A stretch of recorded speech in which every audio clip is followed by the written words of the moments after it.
Hello everybody and welcome back to another episode of Watch TV on Beer. I'm your host Bobby Campbell and you guys are going to be joining me on my journey through the world of craft beer.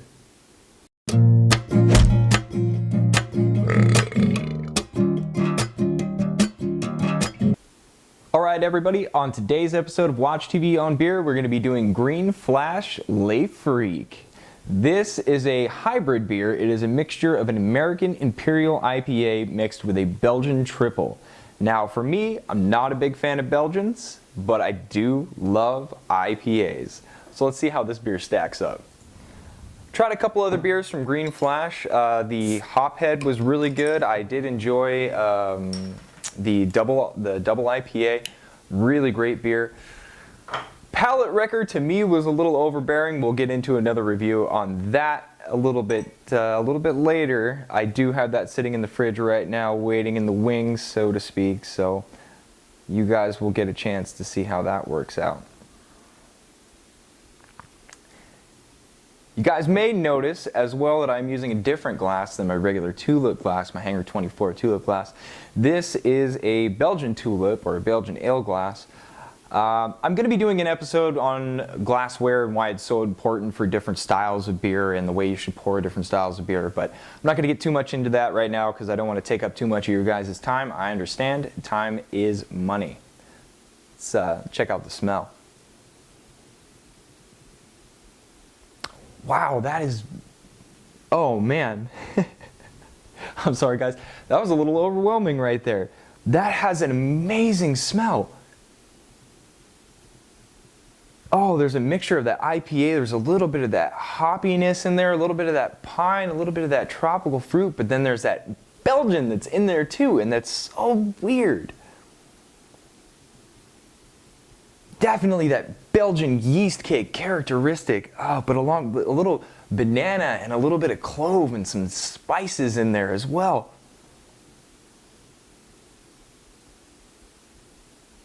Oh, wow.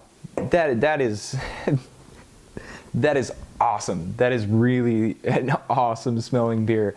I'm overwhelmed by that. In fact, I really don't know what to say. That's an amazing blend of two different styles of beer. Wow. Okay. Now we got to see how it tastes. That's the true test.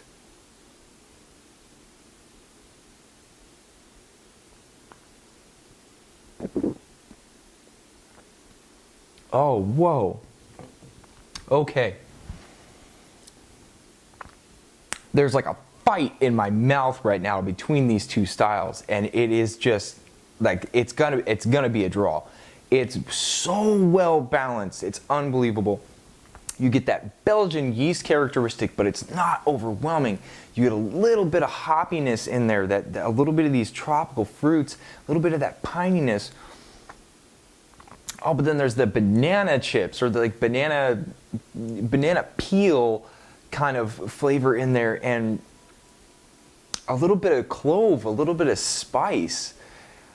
Not spiciness as in capsaicin, as like jalapenos or habaneros or something like that, but a spiciness like cinnamon and allspice and things like that. I mean, it's almost like a mincemeat pie, that allspice kind of flavor in there.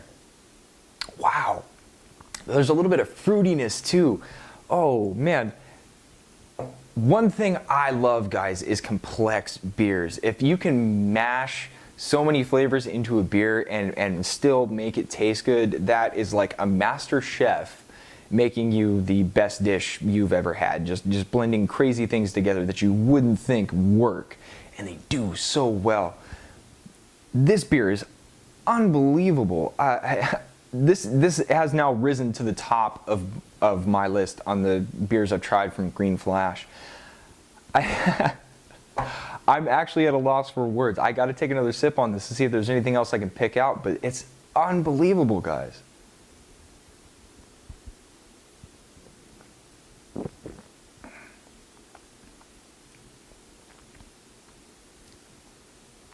Oh, man, it's sweet fruitiness. That sweet fruitiness.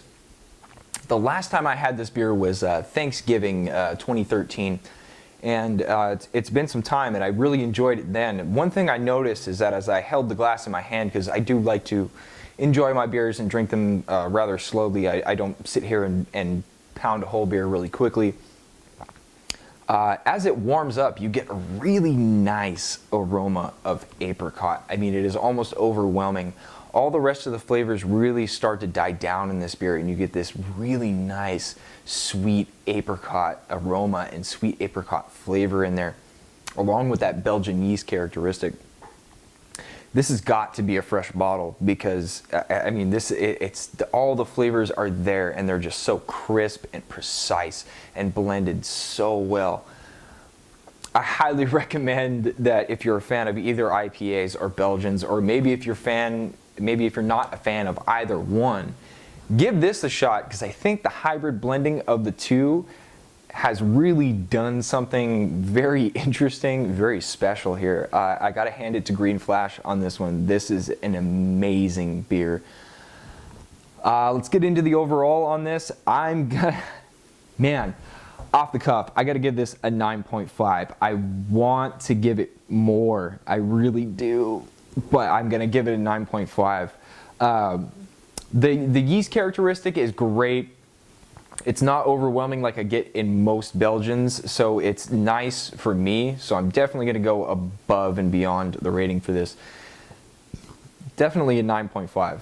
9.5. That's the best rating any beer has got so far. I know I've only done 3, but man, if you guys can find this beer, I do believe I picked this up at a off-the-wall liquor store over by my girlfriend's house in Yorba Linda.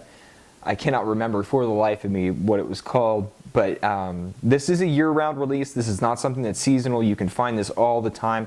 If you do pick it up, even if you don't plan on drinking it at the time, stick it in your fridge, keep it for just a little while, not too long, because it still has that IPA in there, so you don't want to let the Belgian take over with IPAs. Like I said on the previous episode, you want to drink them as quickly as possible, because the hop characteristic does have a tendency to drop off after a few months. So guys, pick this up. Amazing, amazing beer. 9.5. I'm in love. Excuse me while I finish this beer. As always, guys, thank you so much for watching Watch TV on beer. Cheers, guys. Never be afraid to try something new. Take care.